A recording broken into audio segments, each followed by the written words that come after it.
Жоқ, ақылға қоймаймыз, ақылға салмаймыз деді. Сондай ма менің исламым? Ақылды ойланбау ма менің исламым? Біздің ислам сондай ма? Бұл қандай ислам сол кезде? Не келді болды сол? Не келді болды сол дейді. Алла тағала өзін тануына бірінші қосатын дәлелі ақыл емес па? Бізде дәлелдің екі түрі бар. Ақли дәлел және нақли дейді жаңағы Құранның аяттары. Сенің алдында Иван тұрса, мысалы, исламға сенбейтін. Сен онда исламға тарту үшін не алып келесің? Құранның аяттарын алып келесің бе?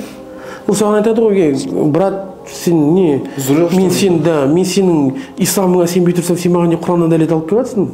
Мен вообще сенбеймін оған дейді. Дұрыс па? Енді осы кезде біз онда болды, онда ештеңе істей алмаймыз деп қаламыз ба? Алла тағала өзін табуда адамдарға Құраннан ұсынған дәлелді білесіздер ме қандай? Өздеріңе қарамайсыңдар ма дейді. Өздеріңе қараңдаршы, мені тауып аласыңдар дейді. Өздеріңе қараңдар дейді, ойланыңдар дейді. Алла тағала неге сеніп тұр олардың? Ақылына. Қарамайсыңдар ма түйенің қалай жаралғанына дейді. Неге сылып беріп тұр Алла тағала? Ақылына қара. Қарамайсыңдар ма аспан қалай жаралған? Қарамайсың, ойлан дейді. Сөйтіп кімді тап дейді? Мені тап дейді. Алла тағала айтты ма? Құранда мен айттым, болды, сенуің керексің деп тұр ма? Муса алейхиссалам Фирғауынға келген кезде Фирғауын айтты, мен құдайым деді. Муса алейхиссалам айтты, мен құдай юхи ва юмит деді. Құдай негізі өлтеді, тірілтеді деді. Фирғауын тұрды, бір адамды алып келді, өлтірді, екі кісі тірі қалдырып қойды. Не деді? Мен өлтірдім, тірілттім. Мен немін дейді? Құдайым деді. Бірақ ана жақта ауам халық тұрды да, қара халқы бәрі дәлел ғой. Муса алейхиссалам сол мақсатта тұрды да, онда олай болса, менің құдайым күнді шығыстан шығарады. Сен құдай болсаң, бастан шығаршы деді. Яғни логикалық, бұл дедукция дейді. Яғни сен егер құдай болсаң, онда бастан шығара аласың. Кәнекей деген сияқты да.